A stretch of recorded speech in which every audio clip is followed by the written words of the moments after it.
Boma nampasa contract ya sugar kusalima factory. Akuba sugar ndi president nkumapitisa maiko akunja.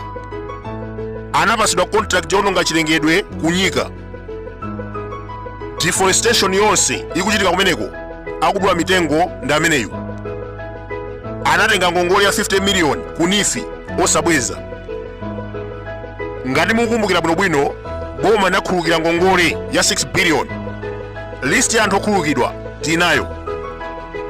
Pala ameneyu Esther Katumba pamodzi ndi ma MP 23 a MCP. Nduna za boma 9, anyamata achipani, abalaka a president ochokera kwa Malembo, komanso ogwira ntchito ku State House. Onsewo anapasidwa ngongole 6.6 billion total. Chakwera anawakhulukira. Esther Katumba is one of them. Ndedzulo anayima pa nsanja ndikumana kuti Chakwera akhale president wamuyaya. Awakulu history imatiuza kuti Kamuzu anapeza Nyasaland wa democracy. Zipatala zinali zaulere, freedom of speech, makhadi kunalibe, zipani zinalipo zambiri, kunalibe pioneer. Atabwera Kamuzu anakhazikitsa malawi wa moto amene anachotsa maufulu onse. 1971 president wa muyaya. Pioneer anayamba kuzunza komanso kupha aliyense wotsutsana naye. This is the time pamene Kamuzu analemera kuposa president ambiri ku Africa kuno. Ndikupasa chitsanzo, 1997 anali ndi kashi $324 million ku banki. Ndalama zimenezi osawerengesa Chamba Building, Chibisa House, komanso ma estate onse amene ali nawo. Imeneyi inali kashi $324 million imene apezeka ku Barclays Bank. Kumalawi kuno tindi anthu olemera achina Bushiri, Tom Mpinganjira, Simbi Phiri. Anthu amene walibe ndalama zochuluka chonchi timatama kuti ndi anthu olemera, koma they don't have $324 million cash. Koma Kamuzu anali nayo ndalama imeneyi 1997. Munthu olemera kuposa Malawi onse ku Africa kuno.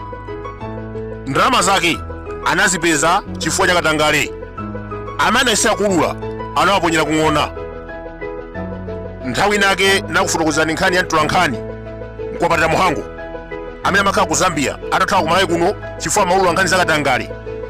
Sisi akadzamira amaba. Kamuzu John Tembo amaba. Iye analemba nkhani cha mu newspaper. Kamuzu anatumiza zigawenga kuchoka kuno ku Malawi ndikupita ku Zambia ndikamphulitsa mkulu ameneyu ndi bomba. Ana ake 8 anali wamitala, akazi osawiri anafera pomwepo. Anthu 11 kumwalira chifukwa chona kuti amaululu akatangale. Ndeti madabwa ndi anthu ena amene amayankhula motumbwa kumatiuza kuti Kamuzu sanali wakuba. Mu dziko limene anthu alibe ufulu mungaziwe bwanji kuti president akuba? That was 1971.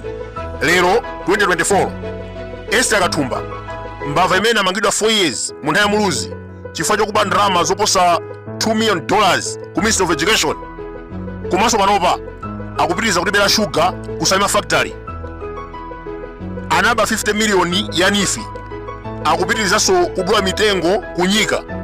Waganiza kuti Chakwera akhale president wa muyaya ndicho linga apitirize kuba. Naturally, he is a dictator. Kumudzi kwawo anali wagule. Zaubusa anamphunzitsa ndi Ankhoма Synod. Patsogolo pake anathawa ndi ukalowa Assemblies of God. Kumeneko anapeza busa wamkulu Maxwell Chapola. Atangofika Chakwera, mbusa ameneyu anamwalira FDDD. Potero Chakwera anatenga udindo wake ndi kukhala president wa Assemblies of God. Ndiye muone atatenga udindo wa Malemu Chapola wakhala zaka 24 osachokapo kuyambira 1989 mpaka 2013. Kena akanapita ku Kongresi kukatenga udindo wa president. Aliyense osusana naye kumeneko anachotsedwa. Jesse Kabwira, Richard Sawyer, Gustav Kaliwo, Tony Kandiero, James Kaunda onsewa anachosedwa mchakwera.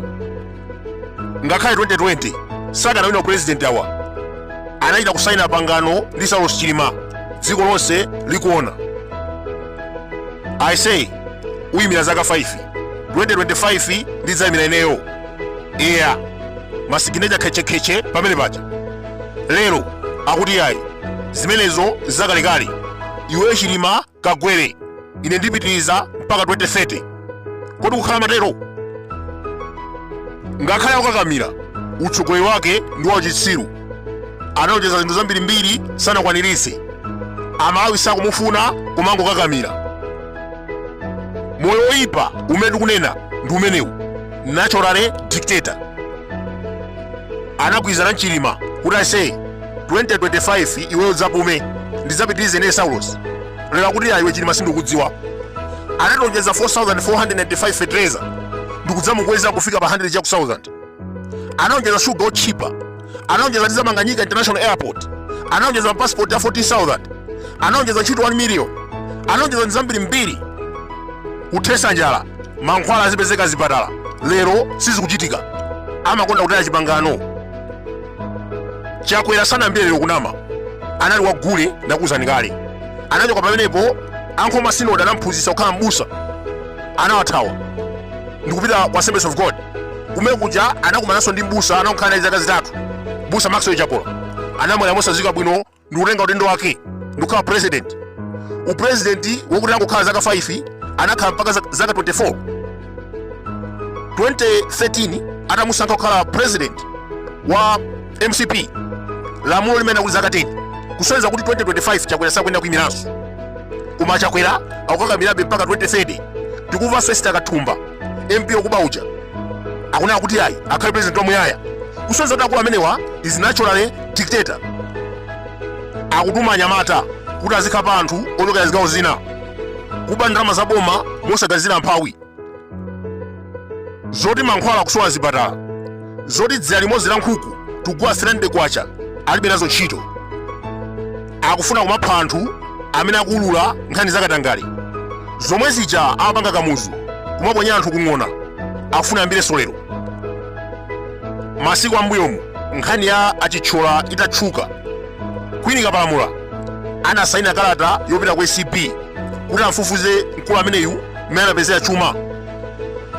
Nduna za boma zingapo zinapita kwa mupyeza kuti apange withdraw, or else amanga kumuchotsa ntchito kapena kumutumizira nyamata zikwanje kuti amuphe.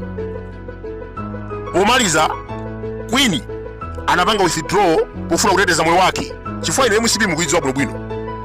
Iye anaopa kuti mmene akundopyezera nduna amenewa ndiye kuti inetu ndiphedwa. Ine ndimapyezedwa, ineyo ndikuyankhula pano ndimapyezedwa ndi azikhale ng'oma, ndimapyezedwa ndi akunkuyu. Ena amachita kundilembera ma text kuti iwe tikupha, but I don't fear. Pano pandikunena pano akundisaka ndithu kundisaka every day. Amene akuchita zimenezi Moses Kunkuyu, zikhale ng'oma, Richard Chimwendo Banda, Simplex Chichola. Akuyesesa kuti andigwire osati kundipitisa ku polisi, koma afuna kundipha. Analengeza pa wireless kunena kuti akufuna kutumiza polisi ku South Africa kuti azandigwire. Koma chodabwisa akutumiza zigawenga amene sosa polisi.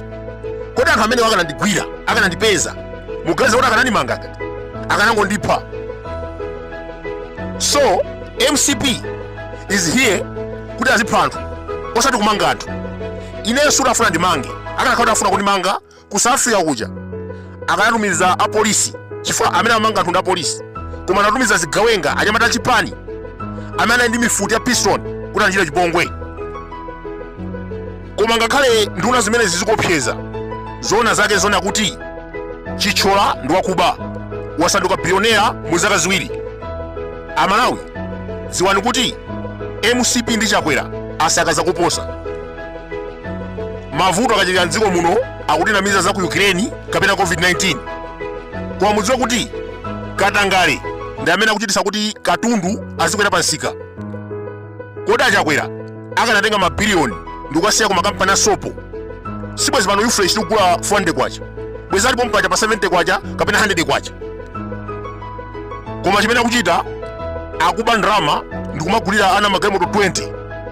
Chimwendo banda ndikunena pano akumanga nyumba ku Airwing ku Lilongwe. Mamashon 10 kumangidwa nthawi imodzi. Ndi masewera amenewo